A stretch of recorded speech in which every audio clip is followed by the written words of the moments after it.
नमस्कार मित्रों, किसान भाइयों। देश के बहुत सारे किसान इस समय प्राकृतिक खेती करना चाहते हैं और मैं पिछले कई सालों से प्राकृतिक खेती के विषय पर आपसे लोगों से चर्चा करता हूं। मित्र, एक चीज आप समझने का प्रयास करना, बहुत सारे लोग देश में प्राकृतिक खेती को प्रमोट कर रहे हैं, बहुत सारे चैनल हैं और बहुत सारी बातें। इसके बावजूद भी किसान प्राकृतिक खेती की ओर अग्रसर नहीं हो पा रहा। अगर कोई कर रहा है तो उसको सफलता नहीं मिल रही है। तो मैं आपसे एक निवेदन करता हूं, आप बहुत सारे लोगों की बातें सुनना और एक चीज देखना कि कोई भी व्यक्ति, जो धरती माता है ना, धरती माता की उर्वरता को सुधारने या सॉइल को ठीक करने का कोई सॉलिड उपाय नहीं बताता। इसके पीछे क्या कारण है? प्राकृतिक खेती का सबसे बड़ा निवेश है जमीन की उर्वरता। अगर जमीन की उर्वरता नहीं सुधार पाए तो फिर प्राकृतिक खेती के चाहे सैकड़ों क्रियाकलाप कर लें आपको कोई सफलता मिलने वाली नहीं है। तो मैं क्या कहता हूं, मैं अक्सर, आप देखते होंगे कि मैं अपनी प्राकृतिक खेती के विषय में हमेशा एक ही बात करता हूं कि हमको कोई भी खेती करेंगे ना, आप सब्जियों की करें, फलों की करें, अनाज की करें, दलहन की करें, तिलहन की करें, कोई भी खेती करेंगे तो बीज तो हम जमीन में बोएंगे ना। और जमीन माँ है और माँ अस्वस्थ है, माँ बीमार है, माँ की बायोलॉजिकल प्रॉपर्टीज वीक हो गई, माँ की फिजिकल प्रॉपर्टीज वीक हो गई, माँ की केमिकल प्रॉपर्टीज वीक हो गई। और इसके बाद हम कहते हैं हमें प्राकृतिक खेती करनी है तो हम ये करेंगे, ये करेंगे, ऐसा करेंगे, वैसा करेंगे। तो कभी नेवर, आप समझ लीजिए, प्राकृतिक खेती का जो मंशा है ना कि किसान की उत्पादन लागत घट सके, यानी कि किसान कोई भी फसल उगाए उसमें जो रासायनिक निवेश लगते हैं, रासायनिक निवेश का मतलब है फसल सुरक्षा रसायन लगते हैं, नाना प्रकार के रासायनिक उर्वरक लगते हैं। यही तो हमको बंद करने हैं। और ये बंद करने के लिए जमीन का फर्टाइल होना, जमीन की सारी प्रॉपर्टीज, यानी जमीन के जैविक गुण, जमीन के भौतिक गुण, जमीन के रासायनिक गुण जब तक ठीक नहीं होंगे तब तक आपको प्राकृतिक खेती में सफलता नहीं मिलेगी। तो ये जो धरती है, मैं कहता हूं कि प्राकृतिक खेती में सबसे पहला काम करना कि क्या मेरी जमीन की फर्टिलिटी बढ़ी, क्या मेरी जमीन के नीचे भूगर्भ जल स्तर ऊपर आया, क्या मैंने वर्षा का पानी जमीन में रोका, क्या मैंने जमीन के ऊपर पेड़ पौधे लगाए। अगर ऐसा कुछ भी नहीं करता हूं और फिर प्राकृतिक खेती की बात करता हूं तो आपको वो सफलता नहीं मिलने वाली जो मिलनी चाहिए। और प्राकृतिक खेती का सूत्र बता दूं, प्राकृतिक खेती का मतलब ये है कि जब आपको जमीन में कुछ भी न डालना पड़े और जो आप बोना चाहें, जो उगाना चाहें, वो उग जाए और अच्छी पैदावार हो जाए। ये सामर्थ्य कब आएगी? जब माँ की सामर्थ्य को मैं बढ़ा दूंगा। तेरा वैभव अमर रहे माँ, हम दिन चार रहे न रहे। तो मैं क्या बोलता हूं, जमीन की जो 3 प्रॉपर्टीज हैं, आज देखिए देश में मिट्टी की जांच होती है। बहुत सारे लोग देश के जो हमसे जुड़े हुए हैं, वो हमको अपनी मिट्टी की जांच की रिपोर्ट भेज देते हैं और कहते हैं सच्चा साहब इस रिपोर्ट में बताओ क्या है। तो मैं आपको हकीकत बता दूं कि मिट्टी की जांच नहीं करानी ना। मिट्टी की जांच तो आपके जो कृषि निवेश लगते हैं, मतलब अगर आप बिना यूरिया डीएपी के गेहूं नहीं पैदा कर पा रहे हैं तो समझ लीजिए मिट्टी खराब है।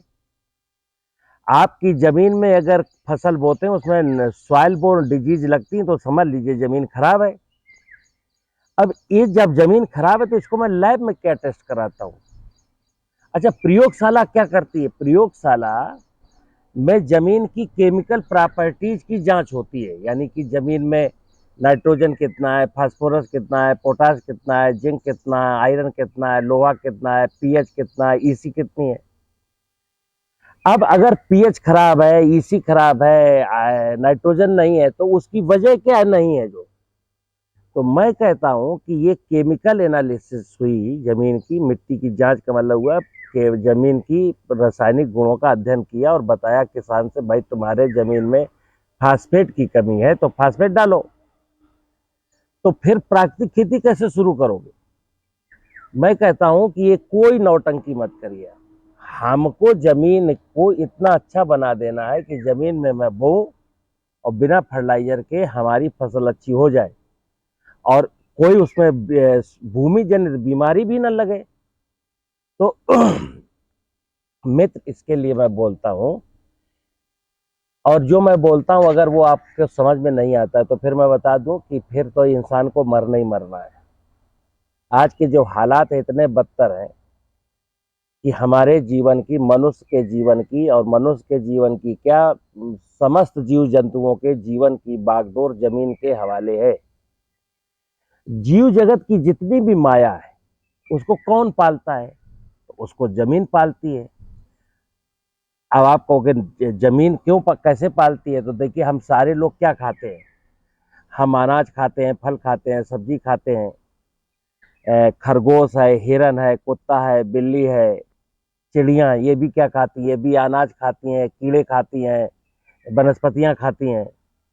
अब जमीन के ऊपर वनस्पतियां कम है, बायोडाइवर्सिटी नहीं है, वनस्पति जगत की बायोडाइवर्सिटी वीक हो गई। जैसे आपने पेड़ काट लिए, जमीन को नंगा कर दिया, अब प्राकृतिक खेती नहीं हो सकती, अब जीव जंतुओं का लालन पालन नहीं हो सकता, चिड़िया नहीं आएंगी आपके खेत में अगर पेड़ नहीं है तो। कीड़ा लगेगा, फिर कीड़ा लगेगा तो आपको इंसेक्टिसाइड डालना पड़ेगा। तो जमीन की सबसे जरूरी चीज है कि जमीन की सबसे पहले बायोलॉजिकल प्रॉपर्टीज ठीक की जाए। बायोलॉजिकल प्रॉपर्टीज का मतलब ये है कि जमीन में रहने वाले जो जीव जंतु हैं, जमीन में जो रहने वाले नाना प्रकार के दिखने वाले और ना दिखने वाले जीव जंतु हैं, वो जमीन में होने चाहिए। जमीन को बनाता कौन है? जमीन की सुरक्षा कौन करता है? केंचुआ करता है, गुबरैला करता है, दीमक करती है, माइक्रो ऑर्गेनिज्म करते हैं। और वो केमिकल फार्मिंग के दरमियान हमने उनको मार दिया जमीन में। मतलब ग्रब्स को मारना, वाइल्ड ग्रब्स को मारना था, दीमक को मारना था, तो हमने पेस्टिसाइड डाला और ये मर गए। जब जमीन की बायोलॉजिकल प्रॉपर्टीज वीक हो जाती हैं तो उसकी फिजिकल प्रॉपर्टीज यानी भौतिक गुण भी उसके खराब हो जाते हैं। जमीन हार्ड हो जाती है। आप देखते हैं कि 45 हार्स पावर का ट्रैक्टर खेत की जब जुताई करता है तो 2-3 इंच से ज़्यादा कल्टीवेटर नीचे नहीं जाता है। और जबकि यही ज़मीन थी, देसी बैल, जो 2 बैल थे ना, वो 2 बैल हमारे 7 इंच ज़मीन को उखाड़ते चले जाते थे। 2 बैल मिला के 1 हार्स पावर होता है। 1 हार्स पावर का बैल, 2 बैल ज़मीन को 7 इंच गहरा जोत देते थे। और आज 45-50 हार्स पावर का ट्रैक्टर जमीन को 7 इंच गहरा नहीं जोत पाता है। ठीक है ना? तो ये हमारी फिजिकल प्रॉपर्टीज है। फिजिकल प्रॉपर्टीज का मतलब हुआ कि जब जमीन सॉलिड हो गई, जमीन का पोर स्पेस कम हो गया, जमीन कॉम्पैक्ट हो गई, और तो क्या हुआ कि बारिश जब होगी ना तो ये बारिश का पानी रनाप से बहेगा, जमीन के नीचे सोखेगा नहीं। और फिर क्या होगा? देर सवेर हमारी आदत पड़ गई नकदी फसलों को लेने की, और मुझे धान उगाना है, गेहूं उगाना है, गन्ना उगाना है, सब्जी उगाना है, बार बार सिंचाई करनी है, जमीन के नीचे से पानी निकालना है, और बारिश का पानी जमीन के नीचे जाने नहीं दे रहे हैं। तो क्या होगा? संकट आएंगे, ड्रिंकिंग वाटर का संकट आना ही आना है। तो मैं 2-3 सूत्र बताता हूं केवल। अच्छा, बहुत सारे किसानों ने मेरी बात को माना, बहुत सारे किसानों ने देश के, लेकिन 20,000 25,000 किसान अगर देश के ये बात समझ गए तो कुछ कल्याण हो। मानव जाति का तो कल्याण नहीं होगा, क्योंकि देश में 14 करोड़ हेक्टेयर जमीन है, और 14 करोड़ हेक्टेयर जमीन के किसान जब तक ये पूरी बात नहीं मान लेंगे, तब तक मानव के जीवन में जो आने वाले दिनों में संकट के बादल मंडरा रहे ना, वो संकट दूर होने वाला नहीं। आज बहुत सारे संकट है। लोग कहते हैं पेयजल को लेकर के विश्व युद्ध हो जाएगा, कोई कहते हैं ग्लोबल वार्मिंग है, कोई कहते हैं अभी वो इसका असर है, उसका असर है, जलवायु परिवर्तन के खतरे हैं। तो मित्र हम सबको मिल करके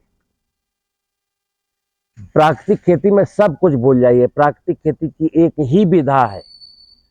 प्रकृति का पहला निवेश है जमीन। जब जिस जमीन में आप खेती करते हैं, आपके दिमाग में एक ही सपना होना चाहिए कि मैं अपनी जमीन को कैसे ठीक कर सकता हूं। उसके बाबत मैं बताता हूं कि जमीन को ठीक करने के लिए मैंने 3 प्रॉपर्टीज बताई, बायोलॉजिकल प्रॉपर्टीज, फिजिकल प्रॉपर्टीज और केमिकल प्रॉपर्टीज। तो केमिकल प्रॉपर्टीज तो हमें सुधारनी ही नहीं, वो ऑटोमेटिक सुधरेंगी। फिजिकल प्रॉपर्टीज भी बहुत हद तक ठीक हो जाएंगी जब हमारी जमीन की बायोलॉजिकल प्रॉपर्टीज ठीक होगी। तो हमें बायोलॉजिकल प्रॉपर्टीज ठीक करनी है। तो बायोलॉजिकल प्रॉपर्टीज ठीक करने का मतलब क्या है कि हमारी जमीन में नाना प्रकार के जीव जंतु हों, नाना प्रकार के माइक्रो ऑर्गेनिज्म हों। वो माइक्रो ऑर्गेनिज्म जो किसी जमाने में हुआ करते थे, वो माइक्रो ऑर्गेनिज्म जो आज भी जंगलों में हैं। तो फिर मैं बोलूंगा, देश के बहुत सारे किसान कहते हैं साहब इसमें ट्राइकोडर्मा डाल दूं तो, बिवेरिया डाल दूं तो, माइकोराइजा डाल दूं तो, सुडोमोनास डाल दूं तो। हमने कहा क्या बेवकूफी की बात करते हो, फिर वही विज्ञान में घुस गए। खेती का विज्ञान से कोई लेना देना नहीं है, क्योंकि विज्ञान ने जमीन को कंसीडर नहीं किया। विज्ञान तो बिवेरिया बेचना चाहता, विज्ञान तो कंसोर्सिया बेचना चाहता, विज्ञान तो नाइट्रोजन घोलक, पोटास घोलक ये बेचना चाहता। मैं कहता हूं प्राकृतिक खेती में किसान को कुछ खरीदना ही नहीं है, 1 रुपए की वस्तु नहीं खरीदनी। प्राकृतिक खेती में केवल अपने दिमाग का निवेश करना है। और दिमाग का निवेश ये है कि जिस जमीन के ऊपर मेरे अनादिकाल से पीढ़ियों का पेट पलता है, उस जमीन को मैं आज थोड़े से लालच के चक्कर में बर्बाद कर चुका हूं। जमीन की फर्टिलिटी को लूट चुका, जमीन के नीचे के पानी को लूट चुका, जमीन के ऊपर की बायोडाइवर्सिटी को लूट चुका, जमीन के पेड़ काट चुका।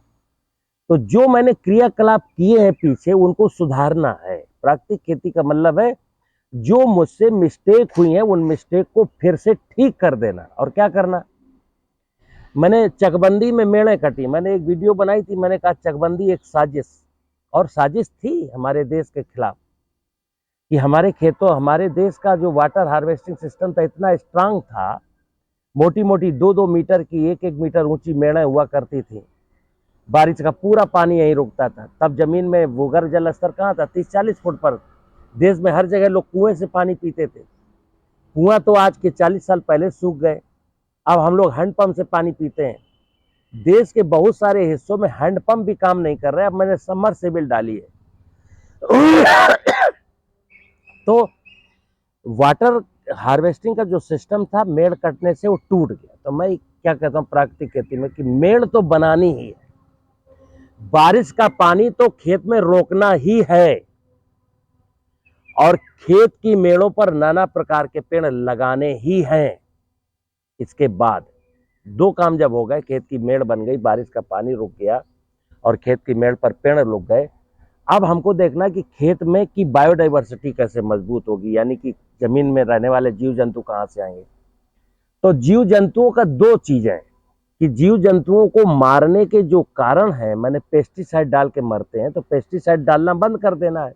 दूसरा, जो जीव जंतु मर गए हैं, अब जैसे केचुआ तो मैं नहीं पैदा कर, केचुआ तो मैं कहीं से ला के डाल नहीं सकता हूँ, ना गुबरेला ला सकता हूँ, ना दीमक ला सकता हूँ, लेकिन हाँ जब इस जमीन में बायोमास ढेर सारा पड़ेगा, गोबर, फसलों के अवशेष, सड़ा गला कोई भी पदार्थ, तो जब बायोमास इसमें डालूंगा और मेड़ बन गई, अब बायोमास बहेगा भी नहीं। इस बायोमास को खाने वाले जीवाणु, इस बायोमास को कौन खाएगा? जीव जीव आहार, जीव जीव का भोजन है। बायोमास भी सूक्ष्म जीवाणुओं का भोजन है, तो सूक्ष्म जीवाणु खाएंगे और सूक्ष्म जीवाणु ह्यूमस बनाएंगे, ह्यूमस मतलब जीवांश बनाएंगे, और वनस्पतियों का भोजन जीवांश। इतनी सी बात है। जमीन में माइक्रो ऑर्गेनिज्म होने चाहिए, जिसके लिए मैं कहता हूं जंगल की मिट्टी के द्वारा बनाया गया जीवामृत, यानी जो हमारी जमीन में जीवाणु नहीं है वो जंगलों में आज भी है।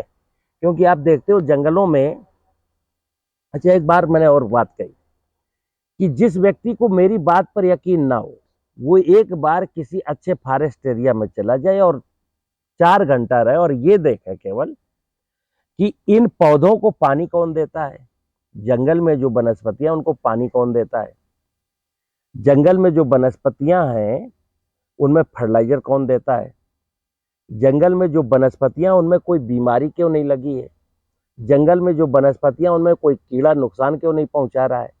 तो क्या हुआ कि जंगल का मतलब है कि वहां की जमीन समृद्धशाली है, जमीन के ऊपर की बायोडाइवर्सिटी समृद्धशाली है, वहां परमात्मा की ऐसी कृपाएं हैं, बरसती हैं कि सारी व्यवस्थाएं ऑटोमेटिक दुरुस्त हैं। हमने अपने खेत में क्या किया, ये जो व्यवस्था प्रकृति बनाती थी उस व्यवस्था को अपने हाथ में ले लिया। टेक्नोलॉजी ने, कृषि तकनीकियों ने ये व्यवस्था अपने हाथ में ली और मकसद क्या था, मकसद प्रकृति की सुरक्षा नहीं था, मकसद किसान की समृद्धि नहीं थी, मकसद था बहुत सारे इंडस्ट्रियलिस्ट को, बहुत सारे इंटरप्रेन्योर को खड़ा करना और उनको बिजनेस उनका एस्टेब्लिश करना। ये बात अगर आप नहीं समझे तो फिर दिक्कत होगी। मैंने बात कही है कि अब वक्त नहीं है कि युधिष्ठिर शकुनी के साथ जुआ खेले और हमारे देश के किसान शकुनियों के साथ जुआ खेल रहे हैं। शकुनी कौन है? शकुनी वो लोग हैं जो प्रकृति की, जमीन की फर्टिलिटी की कभी बात ही नहीं करते हैं। जब किसान कहता है साहब मेरी फसल में बीमारी लग रही तो कहते हैं फलाना फंजीसाइड डाल दो। जब कोई किसान कहता है साहब मेरी फसल में कीड़ा लग गया तो बोले इंसेक्टिसाइड डाल दो। जब कोई किसान कहता है साहब खरपतवार बहुत परेशान करते हैं, बोले बीडीसाइड डाल दो। जब कोई किसान कहता है कि साहब मेरी फसल ग्रोथ नहीं कर रही है तो बोले फर्टिलाइजर ज्यादा डाल दो। ठीक है ना? तो ये लोग जो आपको कुछ ना कुछ बेचने की, मतलब आप देखिएगा पूरे देश में आपको कोई ना कोई, हर व्यक्ति कुछ ना कुछ बेचना चाहता है। कोई नहीं कुछ चल रहा है तो कह रहा है जैविक बीज हम बेच रहे हैं, प्लांटिंग मटेरियल बहुत सारे लोग बेच रहे हैं, बहुत सारे लोग गोबर और गौमूत्र बेचने की भी जुगाड़ में लगे हैं कि काश गौमूत्र और गोबर भी बिकने लगे तो मेरा धंधा चमक जाए। किसान क्या क्या खरीदेगा? मैं कहता हूं किसान को कुछ भी नहीं खरीदना है, किसान को केवल अपना कॉमन सेंस इस्तेमाल करना है कि ये प्रकृति की माया को मैं कुछ भी दे नहीं सकता। प्रकृति हमको देती, हम इसको क्या दे सकते हैं? हम अगर दे सकते हैं तो प्रकृति के साथ परस्परता में मिल करके जीना सीख लें, प्रकृति को लूटना बंद कर दें, जमीन के नीचे का पानी ज्यादा ना निकालें, जमीन के नीचे पानी कैसे डाला जाए ये सोचें, जमीन को हरा भरे जंगलों से कैसे ढक दिया जाए ये सोचें। और मैं एक चीज बता दूं कि प्राकृतिक खेती में केवल फसलों का उत्पादन नहीं है, प्राकृतिक खेती के निवेश है जमीन, जल, जंगल और जानवर।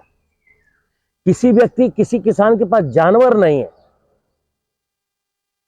वो कभी समृद्धशाली नहीं बन सकता।